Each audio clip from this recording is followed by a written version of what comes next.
E hoje, Zaidan, nós vamos falar sobre a viagem do presidente Lula à China, mas não só isso, principalmente com foco nas declarações do presidente chinês Xi Jinping, que disse o seguinte logo depois do encontro no comunicado oficial do Ministério das Relações Exteriores da China.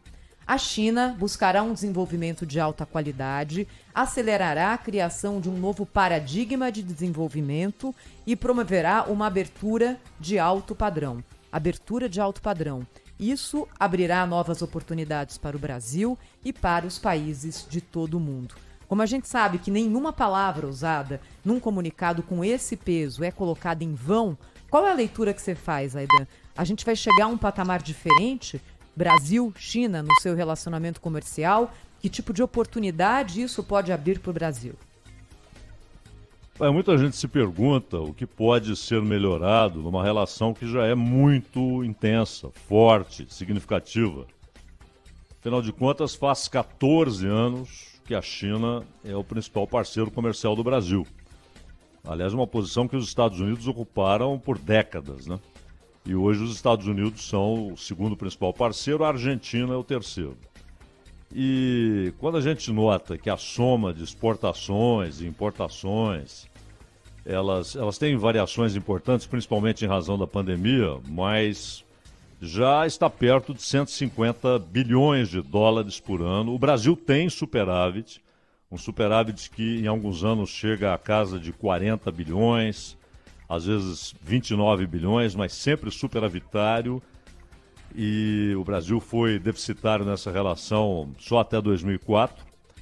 Mas mesmo com esses números impressionantes, Thaís, o Brasil é apenas o 8º principal fornecedor de mercadorias para os chineses. Então tem muito espaço para expansão das exportações brasileiras, principalmente a chamada exportação de mercadoria com valor agregado, mercadoria manufaturada, industrializada, né? O Brasil vende minério, vende petróleo e derivados. Claro, alimentos, né, com destaque para soja e carnes diversas, né? Carne de boi, carne de frango, etc. Mas tem participação pequena no mercado interno chinês de produtos manufaturados e exatamente esses de maior valor agregado. E a relação não é só comercial. Hoje, há perto de 70 bilhões de dólares investidos pela China no Brasil, em diversas áreas, desde agricultura, passando por mineração, até infraestrutura. Qual que é a novidade, então, se já é uma relação tão intensa? A novidade é que agora a China quer o Brasil na nova Rota da Seda.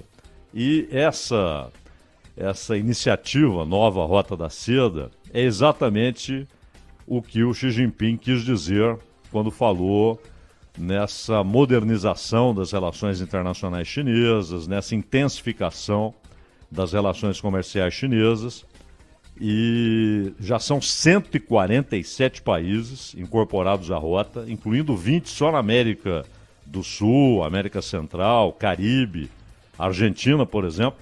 A Argentina, ela espera receber só para investimentos na área ferroviária, incluindo o metrô, né, incluindo o transporte urbano, 23 bilhões de dólares dentro dessa iniciativa da Rota da Seda. E no total serão trilhões de dólares. Exatamente isso, não é força de expressão. Trilhões de dólares que a China vai destinar nos próximos anos, né? Isso se estende ao longo dos anos para investimentos diretos da China em ferrovia, portos, armazéns, aeroportos, rodovias e, como é o caso da Argentina, até mesmo em transporte urbano. E ao nome oficial, que é Cinturão e Rota, Cinturão se refere a essa iniciativa atingindo países da Ásia e alguns que faziam parte da União Soviética, que eram repúblicas soviéticas e que aderiram à Rota da Seda, a nova Rota da Seda. E Rota, é Cinturão e Rota, porque Rota se refere à expansão por ar e mar, atingindo outros continentes. Hoje já há dezenas de países africanos que se incorporaram a essa iniciativa e na América do Sul também. Mas o Brasil não é um país qualquer. E a gente pode medir a importância do Brasil aderir ou não aderir à nova Rota da Seda, pela reação dos Estados Unidos, que foi uma reação extravagante, espalhafatosa, né? E como de costume, aliás, arrogante. Nós lemos, vimos e ouvimos gente de peso, como John Kirby, que é secretário de Segurança Nacional, o Anthony Blinken, secretário de Estado, e o próprio Joe Biden e seus porta-vozes, né, na imprensa dos Estados Unidos e com reprodução em partes da imprensa brasileira, que reagiram como se Washington tivesse o direito natural de determinar a política externa brasileira e como se o Brasil devesse obediência à política externa e aos interesses dos Estados Unidos. É tão ridículo quanto seria se, por exemplo, o Biden faz uma visita à China e o Brasil solta notas, o Lula vem a público, o Mauro Vieira vem a público dizendo não gostamos da visita do Joe Biden à China. Entendemos que isso não é correto, isso não atende aos interesses brasileiros. Não seria ridículo, patético? Da mesma maneira, é ridículo e patético que os Estados Unidos reajam dessa maneira. Então, entrar ou não para a nova Rota da Seda é interessante para o Brasil? Há uma divisão no Itamaraty. O Eduardo Saboia é um sujeito muito esclarecido, ele é responsável no Itamaraty por assuntos relacionados à Ásia, especificamente, e ao Pacífico de modo geral, ou seja, incluindo Oceania, né, Austrália, Nova Zelândia, mas principalmente a Ásia. Na opinião do Saboia, não há motivo para o Brasil aderir, porque a relação entre os dois já é tão relevante que não precisa de um acordo desse porte. Porém, Celso Amorim, e nós sabemos que o Celso Amorim tem as suas opiniões muito consideradas pelo Mauro Vieira, que é o chanceler, e pelo próprio Lula. O Lula gosta muito do Celso Amorim, confia nas opiniões do Celso Amorim, e o Celso Amorim entende que sim, que o Brasil deve considerar seriamente a possibilidade de aderir à nova Rota da Seda. E vale lembrar também que essa viagem ela resultou em acordos na área tecnológica, inteligência artificial, programa de satélites. Provavelmente em 2032 haverá um lançamento conjunto de Brasil e China de satélite com finalidade comercial e civil, não é satélite militar, inclusive para a vigilância da Amazônia, um satélite daqueles que a imagem não fica inútil quando há nuvens, quando há tempestades, ou aquelas copas de árvores monumentais da Amazônia. Você vai ter imagem ali do solo, né? Então, para o Brasil, há um avanço considerável, além do acordo preliminar, é uma intenção, na verdade, com a Huawei, de investimentos em tecnologia de 6G, o Brasil que ainda engatinha, né, para ter de fato 5G, mas 6G, e também para investimentos em inteligência artificial. Então, há coisas muito diversas, amplas, interessantes. O Brasil quer o dinheiro chinês, quer investimento chinês, mas terá de decidir se fará uma adesão que não será só comercial e econômica. A nova Rota da Seda é também uma adesão política. Zaidan, bom dia. Bom dia, Cláudio. Prazer. Muito obrigado por nos esclarecer sobre essas coisas todas, né, que escapam à atenção de todos nós aí no dia a dia.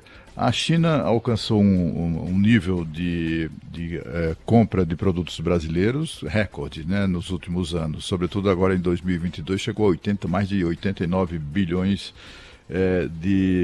de dólares. Tem muita gente todos ficamos felizes com isso, porque afinal de contas, imagina, só mostra como é competitivo e também mostra o produto brasileiro é competitivo e também mostra a qualidade mesmo desses produtos. Mas tem muita gente que dependência econômica do Brasil em relação à China. É muito bom que a China seja o nosso maior parceiro comercial, mas concentrar quase 40% dos negócios ou das exportações para a China, você vê algum tipo de risco ou não? Ou é uma oportunidade que o Brasil está tendo, os produtos brasileiros identificaram, frente à, enfim, alta competitividade que a gente vê em todo o mundo, né? Na Europa, por exemplo, eles fazem de tudo para para sabotar o agronegócio brasileiro. E aí o agronegócio brasileiro vai para onde é desejado, né? Claro, no caso claro. da China. Queria que você falasse sobre isso, se há esse risco mesmo de dependência, para a gente não ficar aqui pegando pneumonia toda vez que alguém espirra na China. Ô Cláudio, o Brasil tem buscado diversificar, né? Por exemplo, carne bovina.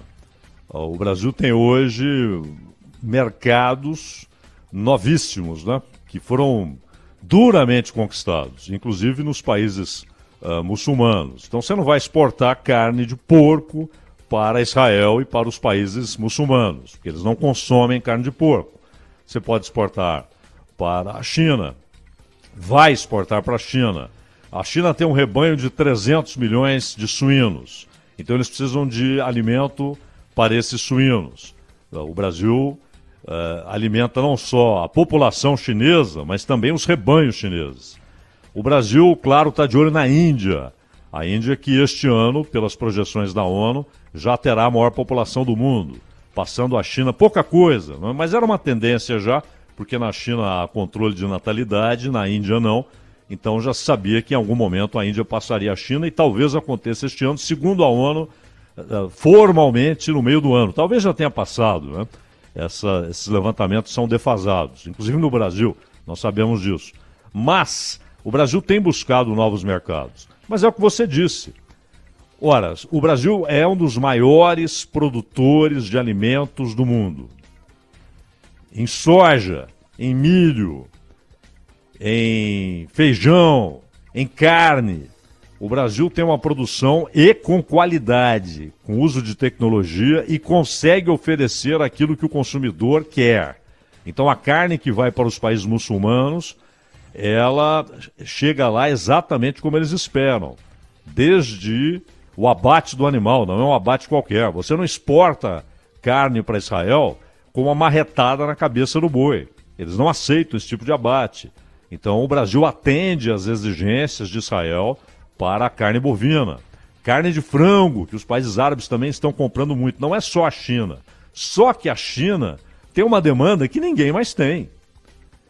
Porque se a Índia tem uma população ali muito próxima da China, já passando a da China, mas o consumo chinês é muito maior, até porque a capacidade de comprar dos chineses é muito maior do que a da Índia. A China é o grande fornecedor de produtos industriais para o mundo. Ela abastece o mundo com produtos industriais, manufaturados, né? De pilha de rádio, cortador de unha, a equipamentos para satélites e mísseis. Então não há dúvida que o mercado chinês não pode ser desprezado. E se o mercado chinês pede produtos brasileiros, porque o Brasil consegue atender a demanda chinesa, ficar com receio disso é uma tolice, é infantil. É uma interdependência. O Brasil precisa do mercado chinês, mas a China precisa dos produtos brasileiros. Só que o Brasil não quer só vender para a China minério e comida. O Brasil quer colocar produtos industrializados no mercado chinês. É difícil? Claro que é. Aquela China que comprava aviões brasileiros, quando o Geisel reconheceu Pequim como centro de poder de toda a China, e não mais Taipei, aquela China não existe mais. A China hoje produz seus próprios aviões. Ela não vai ficar comprando avião, embora possa comprar aviões de pequeno porte, feitos no Brasil, que são de alta qualidade e baratos no mercado internacional. Agora, os Estados Unidos e a China estão em estado de guerra. Isso significa abertura de mercado chinês para produtos industrializados, inclusive do Brasil. Não só do Brasil, mas também do Brasil. E os Estados Unidos estão arrastando para esse estado de guerra toda a Europa Ocidental, ou seja, outros potenciais fornecedores de alta tecnologia e de produtos industrializados, como a Suécia, a Holanda, também são vistos hoje com desconfiança pela China. A China chegou a suspender as relações comerciais com a Suécia. E o Biden determinou agora, isso foi esta semana, anteontem, ele determinou que haja uma restrição severa de exportação de produtos de alta tecnologia dos Estados Unidos para a China. Ora, aquilo que a China não produz, e ela produz quase tudo em termos industriais, mas o que ela não produz ou o que é mais barato buscar em outro lugar, talvez ela encontre no Brasil. E aí é produto de altíssimo valor agregado. Então o Brasil é apenas o 8º principal fornecedor de produtos para a China, tem muito espaço para crescer. E esse clima de guerra, que obviamente é hostil para todo mundo e vai desencadear crise global, isso é óbvio, mas é também uma oportunidade comercial interessante para o Brasil. A grande pergunta é sempre aquela: se a relação comercial desembocará em adesão política, né? Essa é a questão a ser resolvida pelo governo brasileiro, não só pelo do Lula, mas também de seus sucessores, né?